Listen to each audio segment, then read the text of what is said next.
John Kincade Show on 97.5, The Fanatic, Philadelphia. And we start game day with a major issue. No Jordan Mailata tonight versus the Cowboys.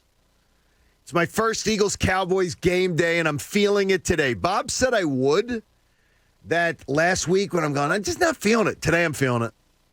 Felt it since last night, feeling it today. But as we start every show before a game, we tell you what we think is going to happen. And I am not feeling a win in this situation tonight. I don't like the spot that they're in. Dallas coming off a huge road win for its home opener. Cowboys offense clearly the stiffest test for this Eagles defense right now. And surprisingly, I'm not thinking the defense is what's going to be a problem tonight. I expect the offense to once again be the culprit when we speak tomorrow morning. I don't see a game where each team gets to the 30s. I do see a team where one of them makes it. Dallas wins 31-20 tonight. I think a more veteran offensive unit takes over. I think they'll make enough plays. But I don't think we're going to be complaining about the Eagles' defense tomorrow. My idea is that the Eagles' offense is going to struggle a bit, and I'm very, very concerned about the left tackle. So we start out, Bob and Jamie and Pat and Connor and Mike.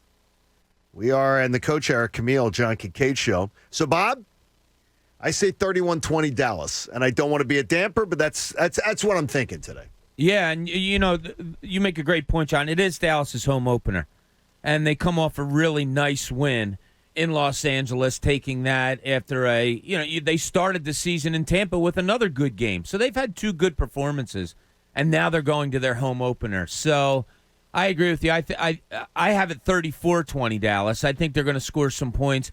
I think they're going to put the Eagles' offense in a weird position of playing catch-up. Not that it's weird, but when you don't have your starting left tackle and you're going to have to throw a lot, it's going to put a lot on Andre Dillard, and I don't know how that's going to work out well. But Dallas's offense will kind of have their way, I think. I think it's going to be 34-20. Do you think the defense is going to have a 31 and 34 doesn't sound like the defense has a great night. Yeah, I don't think it's going to be a great night. I don't. Dallas is going to put up some points, I feel. Amari Cooper usually has his way. Now CeeDee Lamb is finding his. You have the tandem now of Zeke Elliott and Pollard. It's just a really good running game also that's going on there. I just think their offense is pretty potent, and it's going to be hard for them. And a lot of balance. Yeah, exactly. All right, Jamie, we have two Dallas predictions, which we don't want to drag down the room, but I have a feeling you may go 3 for 3. Yeah, unfortunately, I wish I was on the other side. I don't like when we're all in agreement. That usually makes me think that would be great news. We're wrong. That would be the best thing in the world if we came in tomorrow and said we're wrong. Yeah, it would be awesome. I have Dallas winning 31-24. So you're calling a back and forth game? I think they're gonna hang. I think Andre Dillard's probably gonna rear its head at some point and maybe cost you. I don't know if Jalen's ready to beat Dak in Dak's home opener. It's just, sometimes we overcomplicate sports. They've had 2 really good tests so far, and they've answered it both times, and now they're coming home. And Dax, this is the return game to Dallas after getting hurt last year. It's just the cards are stacked against them. Patrick, are you going to make it a clean sweep? Yeah. Oh, jeez. Yeah, unfortunately. Take the Eagles' money line. Your mic sounds really weird. Yeah, this is way. that okay? Oh, there, much better. There you go. Yeah, first day in radio, guys. There we go. Yeah, unfortunately, I am. Mine's a little closer than you guys. I have them losing 28-24, but it's I would not. love. It's not that close, though. Oh, it's not. It's not. It's one of those late touchdown. Feel good, but like they're never really in it. A lot of what you guys said, I think it's just a veteran team. I think that they show you enough to get you excited about the future, but not enough to win the game. And that's one of the things I want to take away from today is that I didn't go into the year expecting them to go to Dallas and win tonight. It would be the most amazing thing if they did. I'd be thrilled to death if they did it. And we're going to talk about a lot of ways that it potentially could happen today where we could all look like morons tomorrow morning. But I didn't. Last week really is sticking in my head. And Nick Sirianni's inability or reluctance, I don't know what to say, to throw the ball in the middle of the field into traffic. And considering that he is calling the plays and they are not. Now, here's something I heard, by the way. They're not letting Jalen Hurts check out of many plays. He really has to be. So we're seeing the offense that Nick Sirianni wants to run. The play calling is Nick's. It's not Jalen Hurts, audibling out of plays and making up his own mind. They're not throwing the ball down the middle of the field. I don't know how you can beat Dallas without doing it.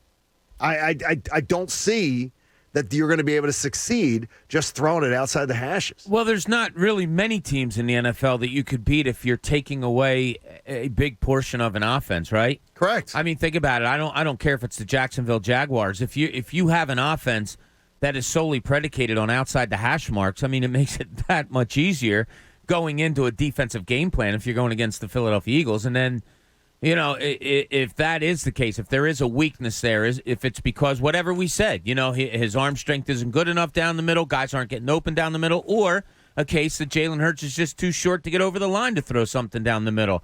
Whatever it may be, if you take away that portion of the field, my God, it's so much more simple for defenses to do that. Yeah, and Dallas's linebackers tend to be aggressive in their pursue, in their blitzing, in their coverage. So maybe there's a way you can scheme some guys open. I don't think you can ignore it for much longer. You're going to have to do it at some point. You got to try it. And that's what the season's all about, right? I mean, everybody's expectations were tempered. You want to find out what Jalen Hurts is and if he can make all the right plays and throws in this league. And you're going to have to start at some point. If you take some lumps with it, so be it. Nobody's expecting otherwise. Pat, that's what I want to see. I want to see the game be a classroom. I want to see it be a laboratory for Nick Sirianni and his young quarterback. I want to see Jalen Hurts have a chance to win or lose this job based on what he can do. That would be ideal.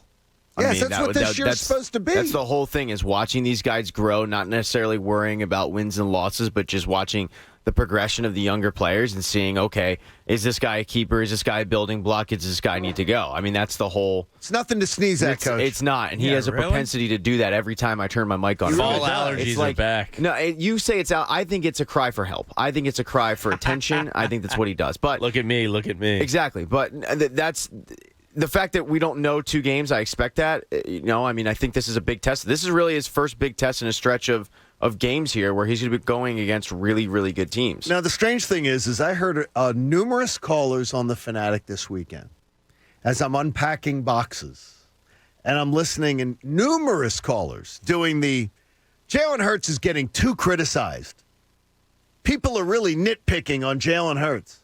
I'm like, what are you talking about? I mean, this is big boy football. Yeah. You're a starting quarterback in the NFL, and instead of talking about the good things he's doing, people are saying what he's not doing. He's not doing basic things that he's got to do. And part of it is, Bob, they're not asking him to do it. So I can't tell whether he can't do it, whether they don't trust him to do it. I want answers, and I want to see answers tonight on the field. Well, I don't want to come in here tomorrow morning going, he's throwing outside every single time. Yeah. Let's get to it. Let's get the tight ends involved. Well, I want to see Goddard. Yeah, I want to see the tight ends Ertz too. Yeah, absolutely. I want to see the running backs. All the things that we talk about that were pacifiers for baby quarterbacks. Those are the two, right? Throwing to your tight ends and throwing to your backs out of the backfield. You just don't see it at all.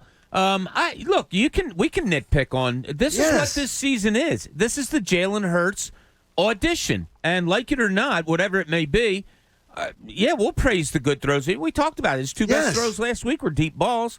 One was Goddard out of bounds, and the other one was Quez Watkins. One of his worst balls was a deep ball, the one that he threw way too late to Devontae Smith. But this is the season of nitpicking, and good and bad. Yes, good and bad. We'll probably overplay some good throws, but we're certainly going to nitpick on the other things because you need to find out. Is he the quarterback of the future? You have to find that out this year. It's the greatest phenomenon, Jamie, since coming home to me. This town has absolutely changed in one respect. This town never had sacred cows who can't be critiqued. This city was always one that even its greatest superstars got critiqued. Yeah. Ryan Howard got critiqued. Mike Schmidt got critiqued. Larry Boa got critiqued. I'm just trying to now it's like Donovan McNabb. if they like somebody today, if people like somebody today, they don't want them critiqued. Yeah, it's funny. Oh my gosh, how dare you say Bryce Harper runs the bases poorly? Bryce Harper's an MVP. Oh my God, how do you? No, you can say both things can absolutely be true. I mean, you don't have to look any further than Ben and Wentz. Right. And I think I actually had this in my notes last week for our emails that we do. I don't know if I ever used it, but I think we all need to be a little more open to criticism of our stars. Because a lot of people criticize Ben and Wentz in the beginning. And I was like, I believe they were great. So I had that on the forefront of my brain. So I tried to block everything else out. And it was like a lot of those criticisms were valid. And a lot of us... Your eyes, you tried to say, your mind tried to tell you what your eyes were seeing didn't exist? Yeah. And I think we all need to be a little more open to criticism of our athletes. It's not like it... As long as it's not on a personal human level and it's just critiquing their play...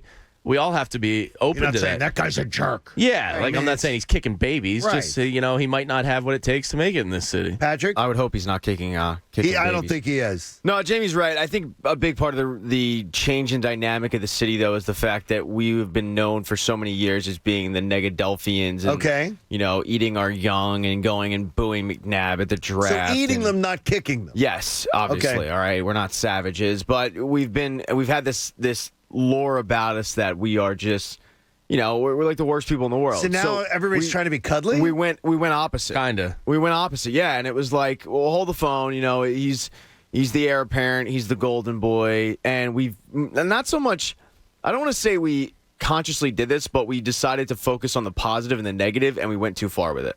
The John Kincade Show on 97.5 The Fanatic, Philadelphia.